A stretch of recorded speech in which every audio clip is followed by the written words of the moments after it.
Hello అందరికి వందలు ఎలా ఉన్నాను. నేనైతే చాలా బాగున్నాను. ఈరోజు మా ఇంట్లో స్పెషల్ పచ్చడి, చికెను, అలాగే వైట్ రైస్.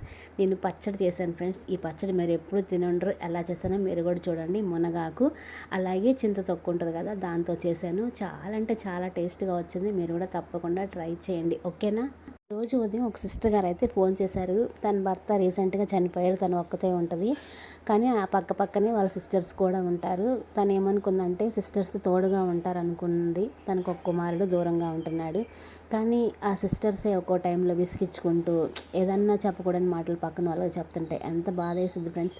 అలాంటిదే తన జీవితంలో కూడా జరిగిందంట. అది చెప్పి నాకు చాలా బాధపడింది.